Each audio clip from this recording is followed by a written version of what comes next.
Ehlen ve sehlen ve merhaben ey hadirun. Ya Rabbi biz zayıfız. Kavvi da'fena biridak. Bizim zayıflığımızı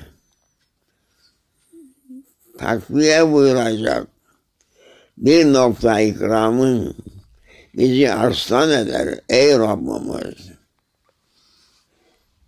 Subhanımız, Sultanımız. Sevgili Habibinin ümmetlerinden kıldı bizi. Ne talihliyimizi. Ne güzel bir talih derler. Allah'a şükür. Ümmeti Muhammed'den kıldı.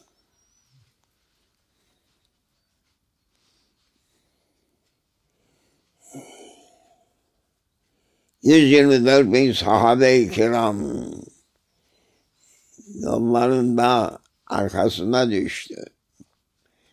Peygamber-i Ali Zişan. Allahu Ekber. Şükür ya Rabbi. Kavvi da'fena firidak. Kavvi da'fena firidak. Ey Rabbimiz, zayıfız. Senin yolunda bize hizmet için bu zayıf vücudumuzu kuvvetlendir. Kavvi da'fena.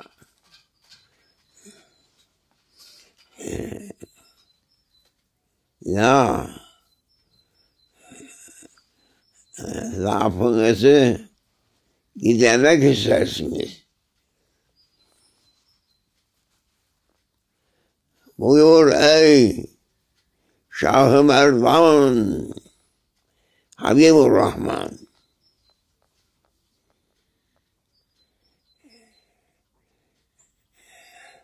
Habib ve Lebib, Şah-ı Merdan, kainatın serverinin ammi oğlu, şerefli sultan, ey Habiballah, ne güzel.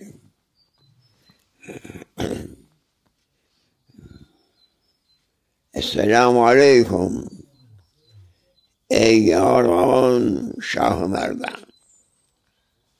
Destur, ya Şah-ı Merdan, Habibur Rahman. Biz de sizin tercümanlığınızı yapalım. Bizim gibilere kaldı. Lakin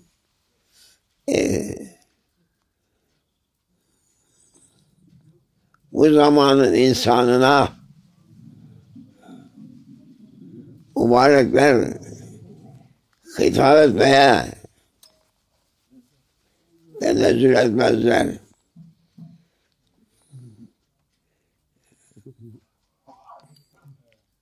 Şimdiki insanlar insanlığını unutmuş hayvanlar oldu. Öyleyse kellimun nas ala kaderi ukulihim.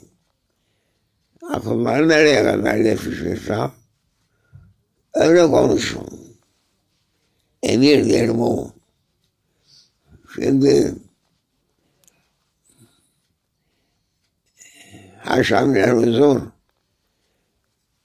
dört ayaklı eşek, önüne bir seni baklava koysan, bu tarafa bir elek saman koysan, gelir baklavanın şeyine bakar, bana yaramaz der.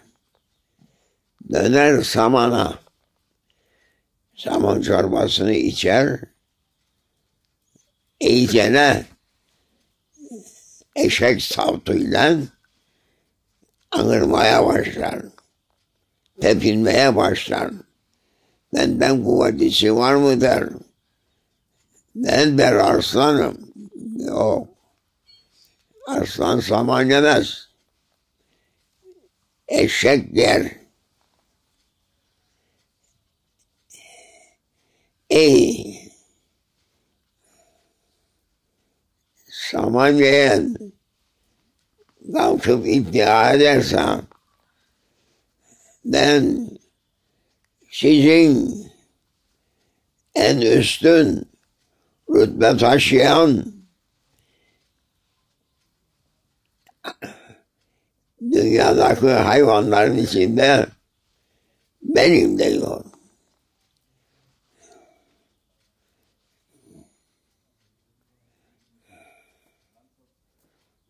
Böyle iddiası var.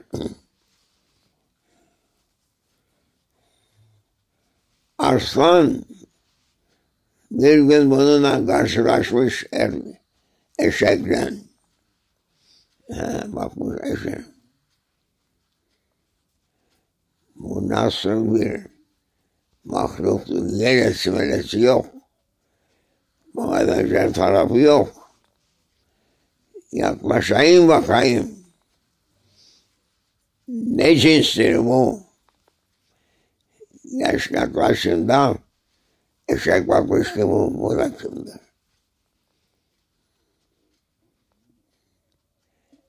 Bir anırmaya başlamış. Anırdığı vakitte arslan ürkmüş, geri çekilmiş. Bu ne biçim mahluk? Bu anırması bunu duymadık.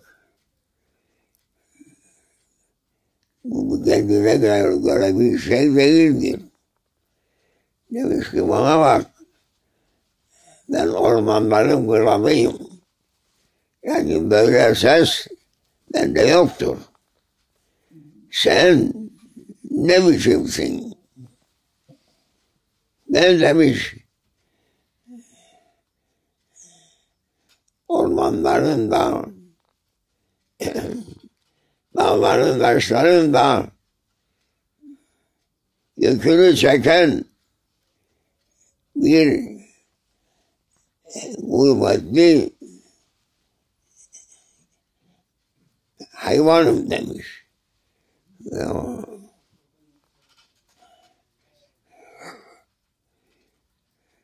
Şimdi yaklaşmaya başladı mı? Efendim eşek arslan yaklaştığını gördüğünde kulaklarını dikmiş, bir defa yüksek perdeden bir anırmış şeytan, arslan geri kaçmış. O ne biçim kuvvetli mahluktur ki bana karşı geliyor. Sen kimsin demiş. Ben bu ormanların kralıyım. Ben demiş krallığı tanımam. Krallık bendedir. Bir de anırdığında arslan demiş ki bırakayım bunu da kaçayım. Bunun sesi benim kulaklarımın zarını patlattı. Bununla baş olmaz. Gideyim kaçayım. Diyelim Bismillahirrahmanirrahim. Ne güzel. Ey Şah-ı Merdan buyur. Meclisimiz nasihatlarınızla şen olsun. Kendimiz edep öğrenelim. Kendimiz irfan sahibi olalım. Buyur ey Şah-ı Merdan. Sizindir bu meydan. Dünyanın evvelinden ahirine Şah-ı Merdanlık rütbesi sizdedir.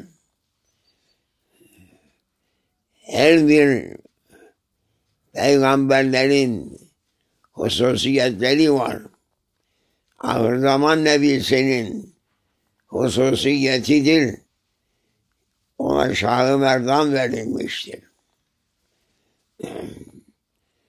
Onun seyfi, kılıncı hem keramet gösterir, hem şeytan ve avanesini kahreder. Şah-ı Merdan. Onun için ey yaran Şah-ı Merdan. Ey Şah-ı Merdan'ın ahbapları, buyurunuz, dinleyiniz. İki söz ile tutsanız, onun mübarek sözlerinden size faydadır. Başlayalım. Biz Müslümanlarız, elhamdülillah. De,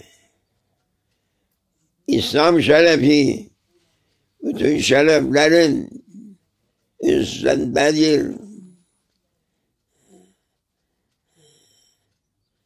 Ve semmakum Müslümin.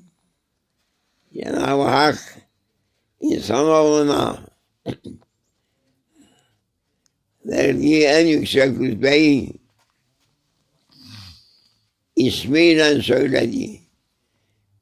Rabbin Subhanahu ve Teala insanlara Müslümin dedi. Benim emrimi tutanlar Müslimlerdir. Benim emrimi geri atanlar Müslüman olmayanlar, benim yanımda kıymetleri yoktur. İnsanoğlunun hakiki kıymeti benim katımda Müslüman olanlardır. Gözetiniz bu rütbeyi.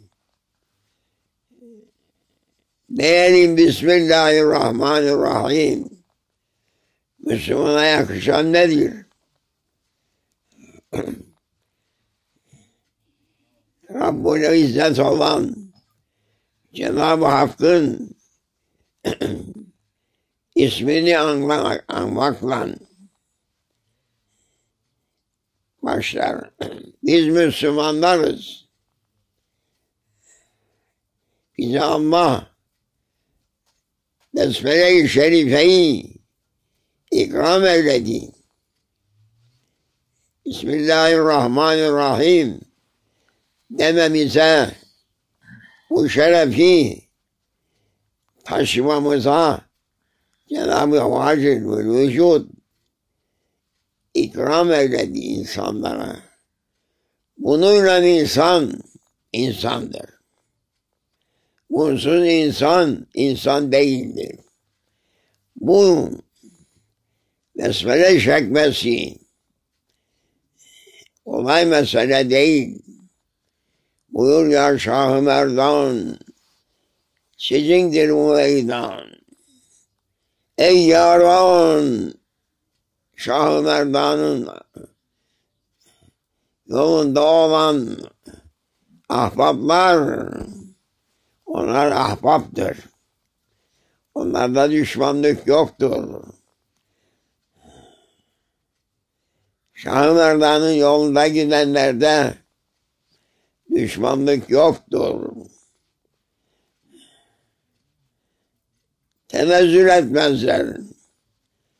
Dünya için düşmanlık yapmaya tenezzül etmez onlar. Yüksektirler. Yüksektirler.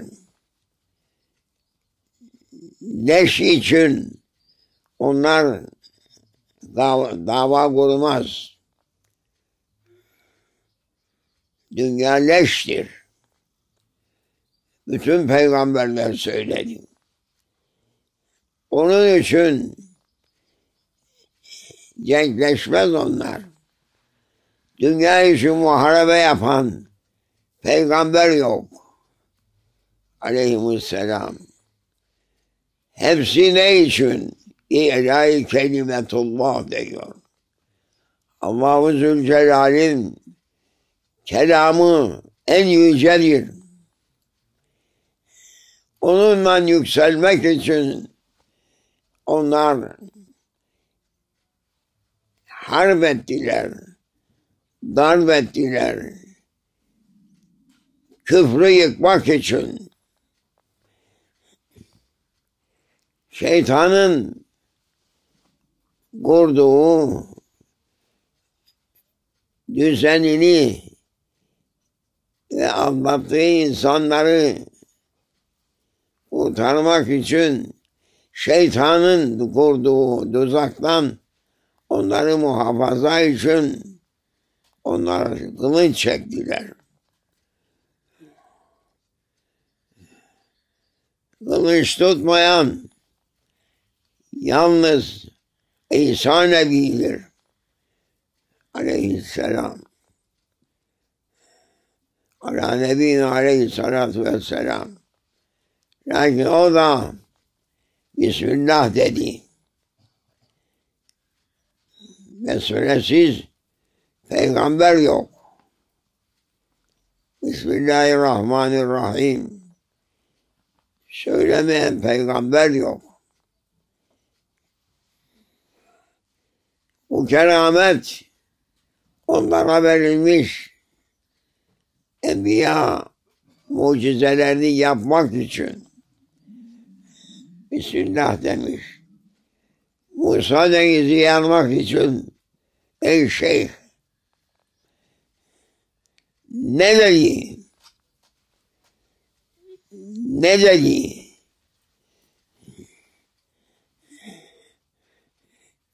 Kırk haramiler kendi mağaralarına girerken susayım derlermiş. Açılır girerler. O kelimeyle o mağaraya girerlerdi onlar. Yani söylemeden açılmıyordu. Onların sırrı ondaydı. Kırk haramiler. Onlara söz söyler, daha açılır içeri gelirlerdi. Onlara bu verildi. Bize, biz insanoğluna bu dünya nasıl açılır? Dünyayı nasıl fethederler? Bismillahirrahmanirrahim. Kılıcını çekmeyen bu dünyaya hükmedemez. Hükmedelim diyenler dünyanın abdesthanelerine hükmedenlerdir.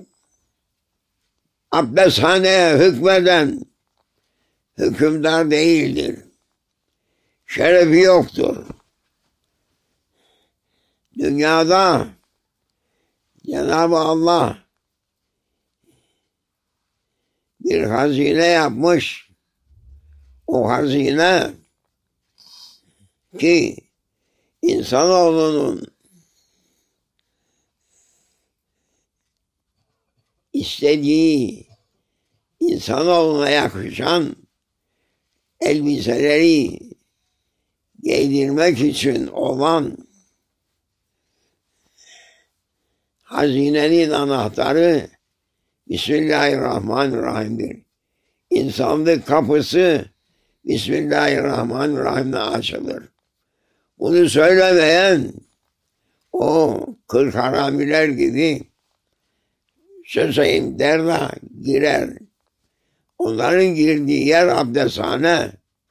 Besmele-i çekenlerin makamları ta arşa kadar Peygamberimiz yetişti. Ona tabi olanlar kendi derecelerine göre makamlarına girdi. hiçbir kimse ne dünyada ne de ahirette besmelesiz bir yere varmadı. Cennet kapıları Bismillahirrahmanirrahim açılır. Yerin göğün kapıları Bismillahirrahmanirrahim'den açılır. Besmele'yi unutma. Unuttun, unutuldun demektir. Eşhedü en la ilahe illallah ve eşhedü enne seyyidina Muhammed abduhu ve habibuhu ve resuluhu. De bunu sen. Ondan sonra sana yakışan Bismillahirrahmanirrahim'dir. Günümüz hayır olsun. Buyur ey Şah-ı Merdan. Dinleyelim. Dinley ey yaran Şah-ı Merdan. Bıkma. Usanma. Besmele-i Şerife'nin faziletini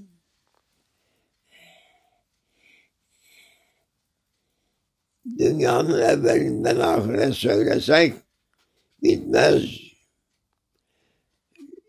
Ne istersen eğer talebinin hayırlı talebin sırrı Bismillahirrahmanirrahim'den açılır. Onu unuttun zibilsin. Sana hiçbir şey açılmaz. Bismillahirrahmanirrahim sana dünyanın hazinelerini açar, ayağının altına serer. Ama senin itibarın, sen dünya hazineleri için besmele çekmezsin. Yok, yok. Müslümanın gözü yukarıdadır, yüksektedir. Onun için insan ayaktadır, böyle bakar. Hayvanların gözleri aşağı bakar. Hayvanlar dünyaya bakar. O nerede varsa başını kaldırır yukarı bakmaz. Yani insan her tarafa bakar, gökyüzüne de bakar. Güne bakar, güneşe bakar, aya bakar, yıldızlara bakar, güne bakar. Maşallah. Ve der ki Bismillahirrahmanirrahim. Ey Rabbimiz, yerlerin göklerin mülkü senin. Özel ebed senin varlığındır. Senin varlığının evveli yok, ahiri yok. Senin emrin çap nuna ulaşmadan kun ol demeden meydandadır. Ey insan! Seni ayakta durduran Allah'ına tazim et. İsmi celalini an. De ya Allah. Bismik Allahümme ya Rabbi. Şerefli isminin hürmetine. Bismillahirrahmanirrahim. Buyur ey Şah-ı Merdan.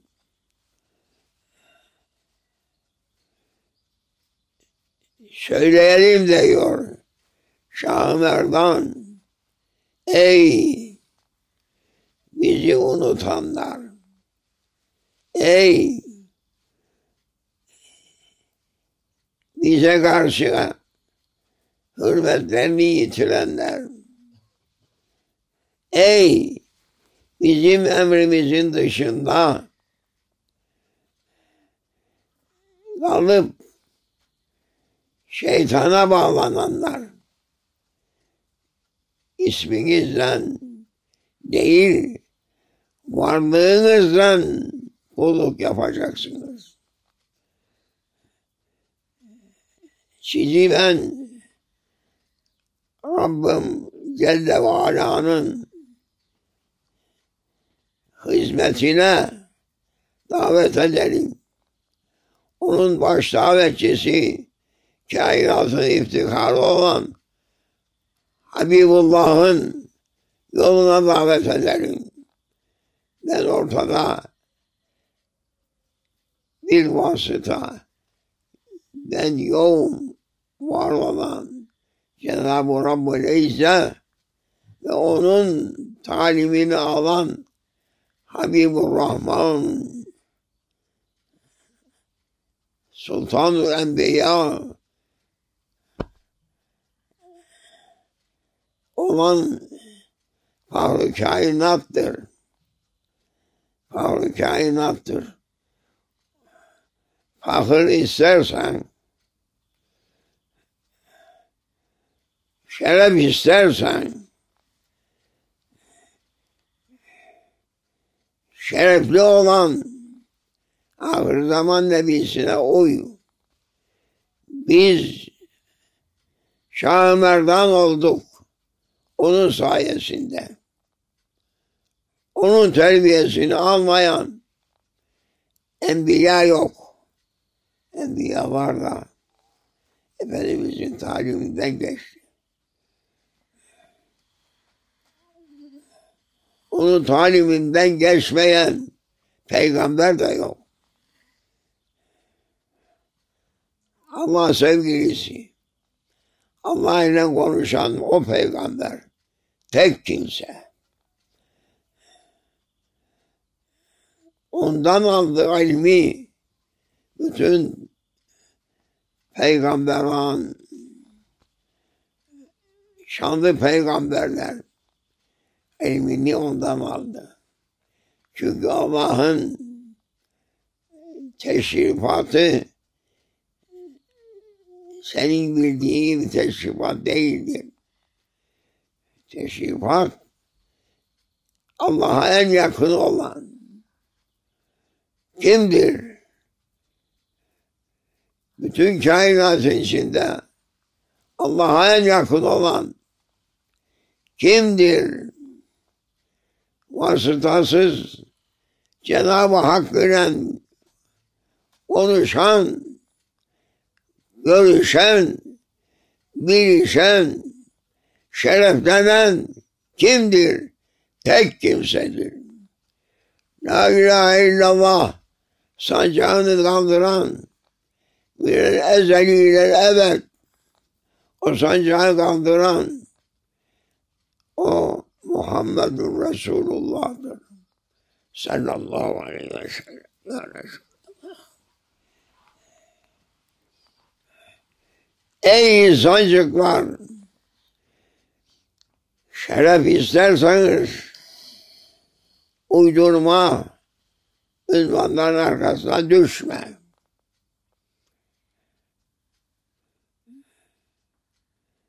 Mümin arkana düşen insan bulursun. Neye benzer? Efendim, kelp haşamine huzuru. Elinde kemik olsa senden ayrılmaz. Kemiği kaptıktan sonra senin arkanda yürümez. Sen onlardan olma.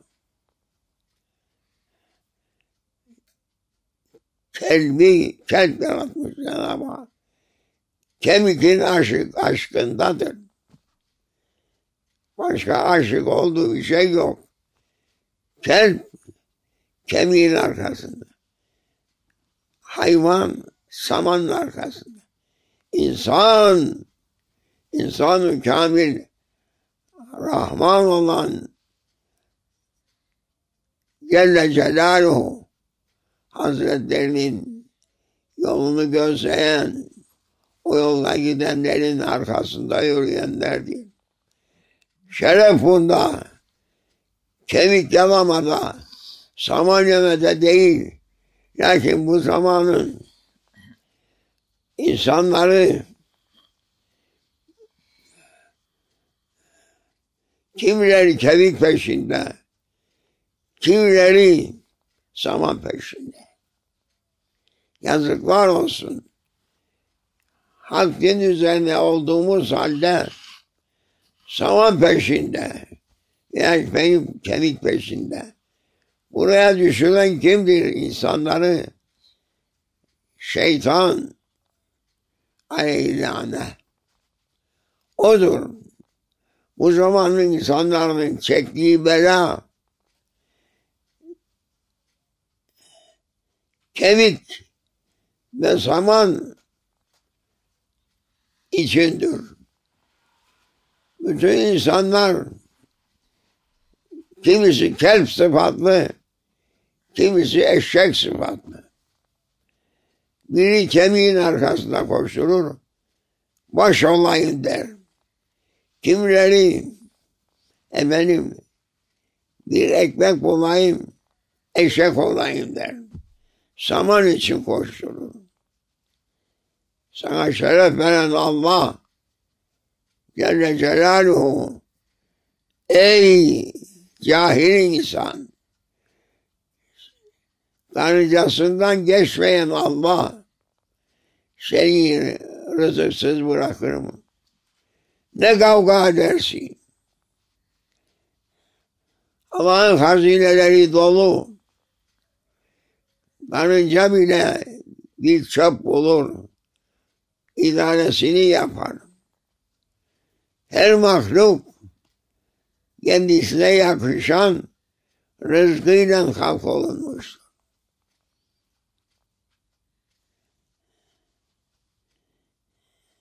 Bir, taallümül ilm feridatun ala kulli müslim ve müslime. İslam gemi var mı? Söyle. Bu İslam'ın şerefini ilan için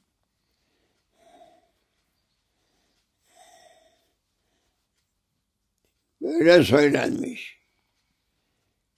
Müslümanın üzerine farz olan nedir? Taallümül ilim. İlim ki insana verilen rütbenin alasıdır.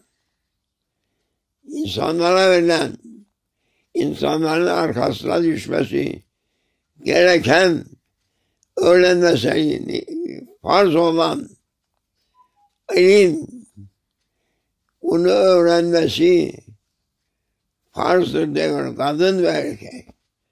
Bugün bütün mekteplerde Allah dedirtmiyorlar.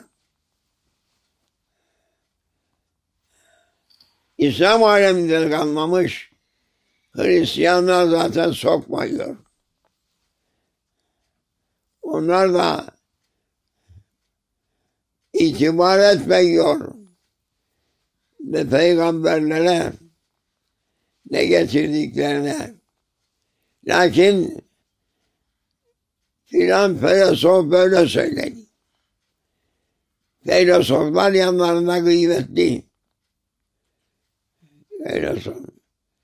Filozof ne bilir? Filozof öyle dedi. Karnının kuruntusu. Bir deli papaz çıktı. Adına ne derler? Ne derler yahu? Darwin diye bir papaz çıktı. Dünyayı alt üst etti. İnsanlar dedi maymundandır. Bütün üniversitelerde bunu okudurlar. O bir hayvanlar. Hayvanlığını kabul ediyor demek. Darwin diye bir deli papaz. Papa onu 7 defa aforoz etmiş. Tutarsak yaktıracağım demiş, kaybolmuş. O topun doğru yapacağı bir iş o. Deli darbini tutun demiş. Bu delidir, dinsizdir, imansızdır.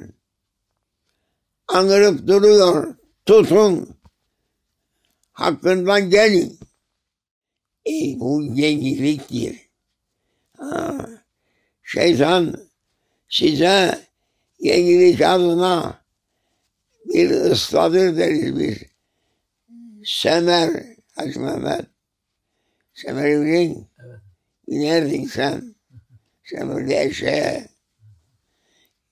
Şeyh Efendi bilir. Binerdi. Ben de fakir bindim. Eşeğe binmiş. Adamlar göster bana. Şimdi eşeğe binmeyeni ben adam yerine saymam. Eşeğe bin. Rütbe al. Eşeğe bindin de. Bizim eşeğimiz nefsimizdir. Talim için. Nefsine binemeyen insan nefsinin uşağıdır. Nefsin yollarını çeken kimdir? Soruyorum bütün İslam alemine, Hristiyan alemine. Nefsin yollarını çeken kimdir? Çünkü eşek yollarıyla çekilir. Nefsin yollarını kim çeker? Bu soru mühim bir sorudur. Nefsin yollarını çeken şeytandır. Şeytandır. Hakikattir bu. Nefs şeytanın hayvanıdır. Onu çeker. Ve insanları her pisliğin içine düşüren bu nefsin belasıdır. Nefsi istediği yere çeken şeytan insanoğlunu berbat etti. İnsanoğlunun şerefini sıfır etti. Halbuki insan eşreful mahlukattır. Yakışmaz insana kemik arkasına koşması, kemik yalaması. Yakışmaz insana saman arkasında koşması. Ey Şah-ı Merdan, buyurunuz, sahibi meydansınız. Alim, alim kendin bilmektir.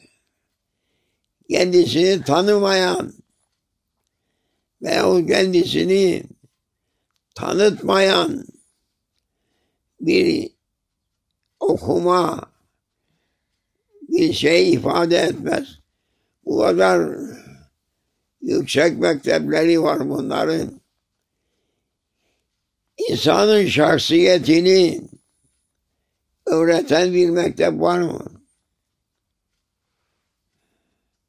İnsan kimdir diye bir ilmi okudan var mı? Yoktur. Şah-ı Merdan hikmet yüklüdür. Ondan alınır. Onun için onun sözlerini her gün söyletiyorlar bize. Çeşit türlüsüyle insana insanlığını hatırlatmak için. Hatırlatmam. Bu nasihatı dinlemezsiniz. Peki. Nasihatı dinlemezseniz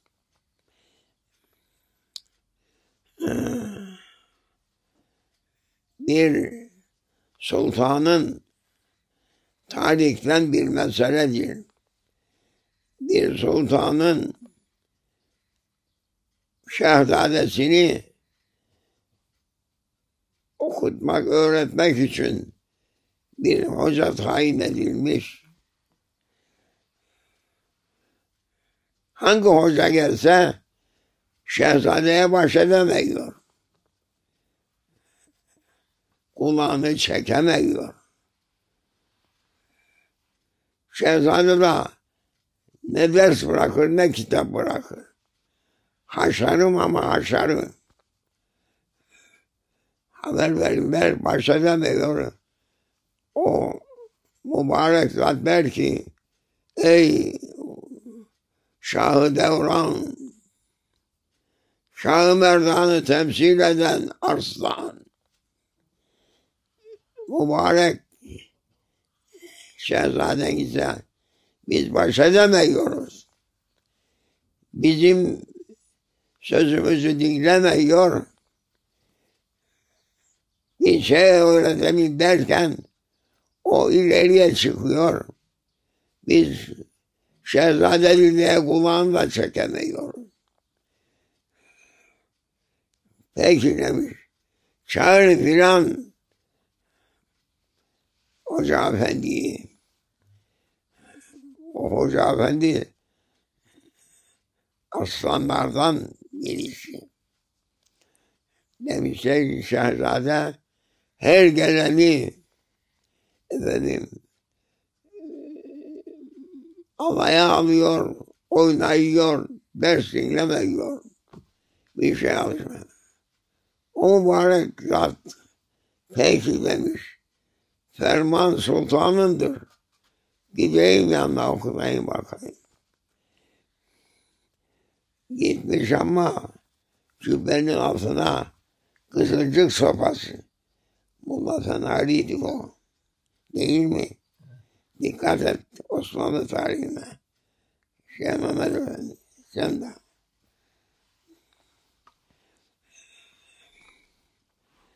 Cübbesinin altında efendim kızılcık sopasıyla girmiş. Ben müthat şehzade gene çocukluk yapmaya, oynamaya, eğlenmeye başlamış. O cübbenin altından kızılcık sopası çıkarıp birkaç tane vuracak. Tertiplenmiş. Demek sopanın kerameti var. Sıraya koydu. Bu insanlar sopayı kaldırdı. Rezil oldu insanlar. Bir falaka insanları mum ederdi. İslam adeti. Falakaya yatır bunu. Bak bakalım bir kere edepsizlik yapar mı?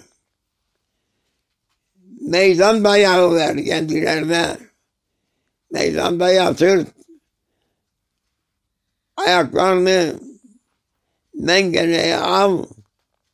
Ondan sonra vur tabanına bakalım. Sonra kalksın gitsin. Gene yapacağını yapsın. Yapamaz. Onun için öyle demişler.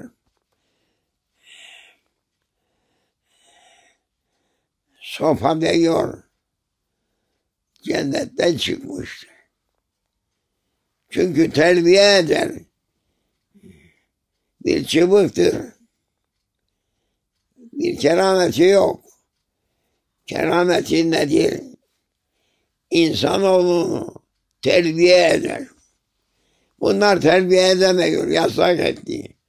Çocuğun ne kulağını tutacaksın, ne böyle yapacaksın, ne eline vuracaksın. O vakit o şehzade oynuyor gibi hocalarıyla hepsi haylaz olur. Haylazlıktan başka işleri yok. Çocukla çocuk olacağız. Yok. Çocukla çocuk olacak değilsin. Çocuk senin gibi olacak. Biz çocuklarımızı yollarız. Çocukluk öğretmek için değil.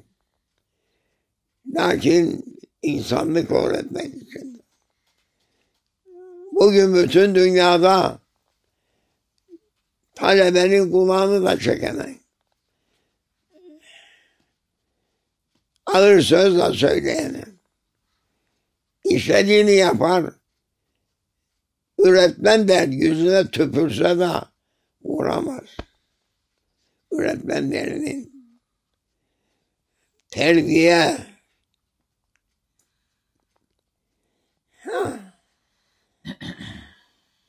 terbiyesiz nesiller yetiştirmeye şeytan seferber oldu. Ve maksadına yetiştirdi. Bu zamanın çocuklarda terbiye yok. Hepsi asi sıfatlı. Ne ana dinler, ne baba dinler, ne söz dinler, ne şeref bilir, ne iyi ne kötü bilmez. Ey Şah-ı Merdan buyur, alim insana kendini bildirir. Sen kimsin? Böyle bir ders var mı dünyada? Sorarım Pop'a da. Pop cenaplarına da sorarım. Mekteplerde çocuklara sen kimsin diye ders veriyorlar mı? Kim olduklarını öğretiyor mu? Nasıl popluk yapan sen? Bizim Müslümanlar onlar da şaşkın. O çocuklara söyletiyor mu? Söyle bakalım. Bismillahirrahmanirrahim. Seni kim yarattı? Öğretiyor mu? Senin işin nedir? Öğretiyor mu? Öğretmiyor. Hepsi şeytan talimi üzerine. Ey Şah-ı Merdan, meydan sizindir. Buyurunuz. Cennetten çıktı. Değnek.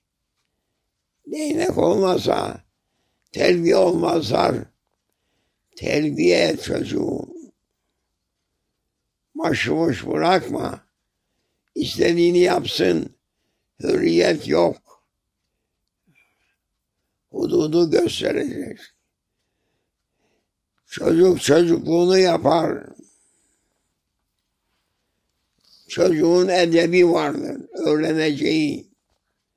Büyüğüne saygı gösterecek. Büyük kimdir? En büyükler büyüğü. Kainatın Rabbisi Cenab-ı Hak Subhanahu ve Teala. Bildir onu. Bildirmediğinde başına bela olur. Bütün insanlara öğretilmemiş.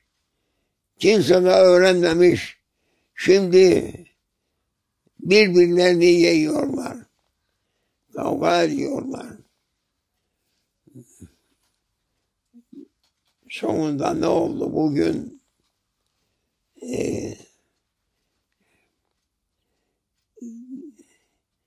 Gökyüzünün kamçısı var. Gökyüzünde olan emir sahibinin bir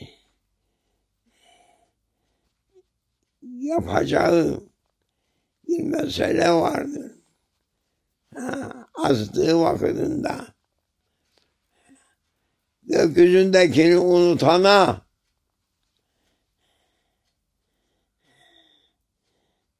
varlığını bildirmek için kamçılar var. Kamçı vurur. Ne oldu? Şeyh Efendi, ne kamçısı bu? Nasıl kamçıdır? Seni havaya alır. İşte buraya kimisi sel alıp götürüyor. Kimisi kasırga alıp götürüyor. Kimisi zelzele alıp götürüyor. Kimisi yanardağlar patlıyor. Ne istersiniz daha? Sopa aran sen. Bunun yukarıdan emri geldiğinden haberi yok.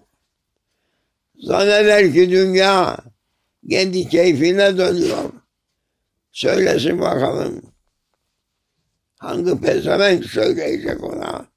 Söyleyin. Dünya kendi kendine döner. Diyecek pezevenk çıksın meydana.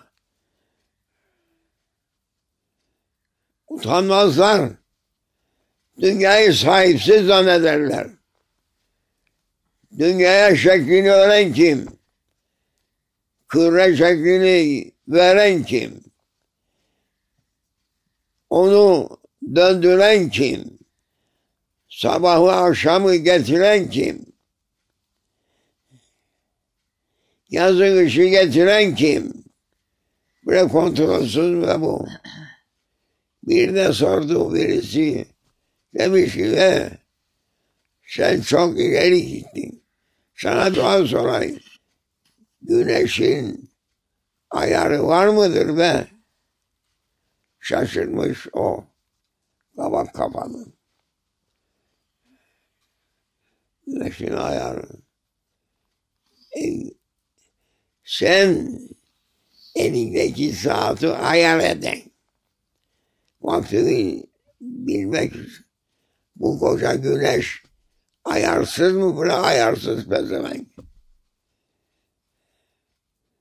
Söylesin dinsiz imansız köpekler.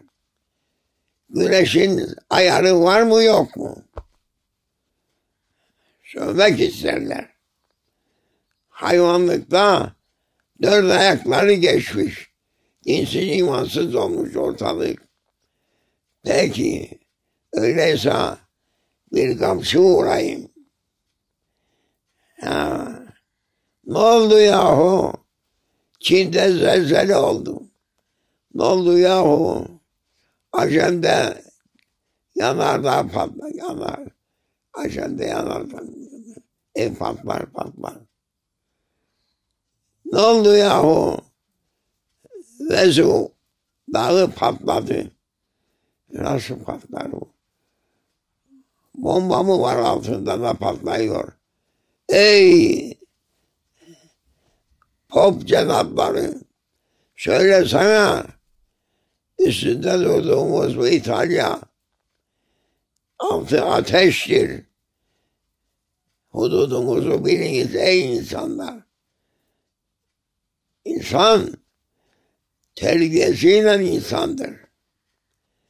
Bu şeyleri bırakın. Değiyor mu? Demiyor. Çıkıyor yalnız eliyle böyle yapıyor. Bir daha ipra savra çıkarıyor.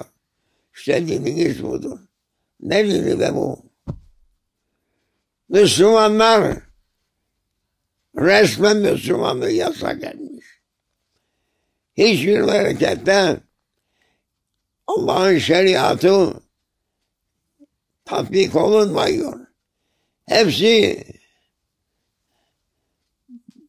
düstur yapacağız. Senin düsturunu git abdesthanede yap. Senin yapacağın düstur oraya yakışır. Dünyayı idare edecek düstur, kanun esası ve anayasa veya baba yasa.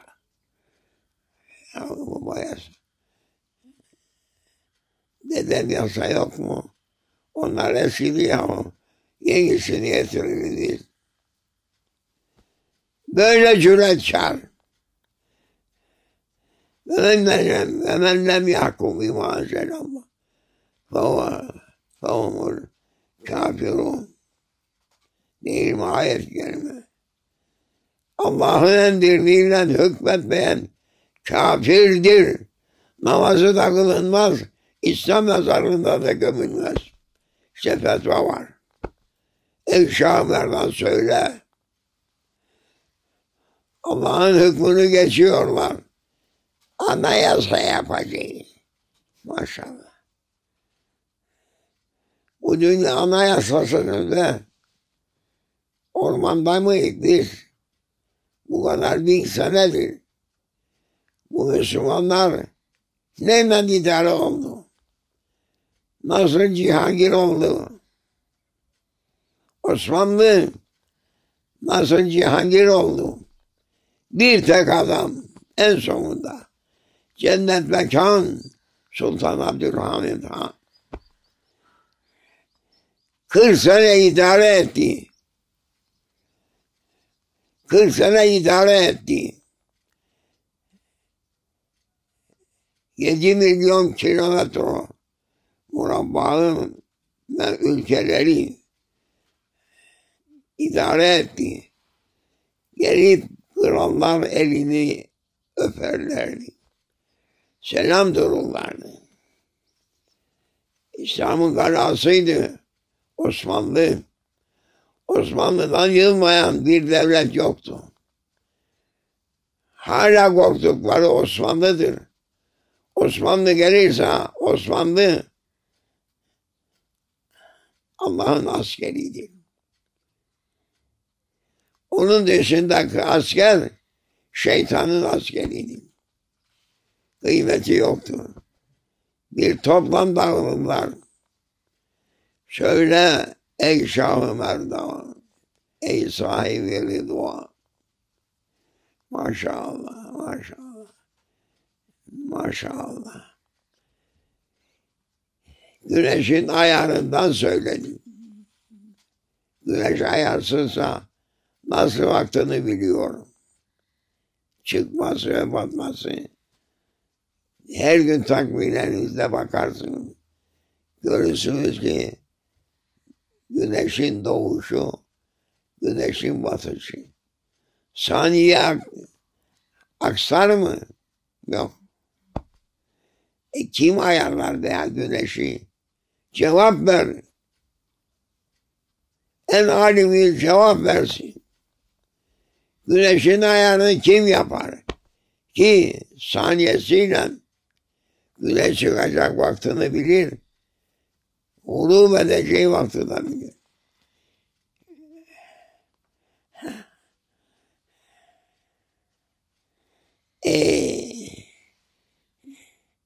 Ne bilen kaldı, ne bildiren kaldı. Dünya kaldı, çarık çürüğün elinde. Onlardan milletleri rezil etti. Küfre koşturdu. Sonra ilahi gazap kamçılama başladı. Çin'de kaç 100 bin adam gitmiş. Söylemezler. Zelzele filan yerde sel kaç bin kişi götürdü. Filan yerde fırtına kaç bin kişi götürdü. Zelzele velvelenin içerisinde insanlar. Hala ey Rabbimiz demiyor. Benim silahım sizi vurur. Tüketir. İnsanoğlunu tüketmek senin elinde değildir ey kafirler. İnsanı yaratan gözetir. Onu bildiği vakitte. Bilmezse cezasını ve cealna ba'dakum li ba'din aduv. Birbirine düşman yapar. O düşmanlıkla sizi terbiye eder. Ey Rabbimiz bizi affeyle. Ey Şah-ı Merdan. Allah sizin zülfikarınızı keskin kılsın. Yolunu şaşıran şeytanları tüketmek için zülfikarınızı çekmeniz için bize sultan lazımdır. Sultan lazımdır. Bugün dünya Osmanlı'nın adından korkuyor hala. Osmanlı gelmesin. Çünkü gelirse hükmeder. Ama onların istememesine rağmen gene o Osmanlı gelecek. Şimdi bilecekler Osmanlı'nın kıymetini, kuvvetini, heybetini, azametini, imanının kuvvetini. Allah, derim Allah, yetişsin imdadımıza. Ricalallah ve minallah tevfik. Fatiha.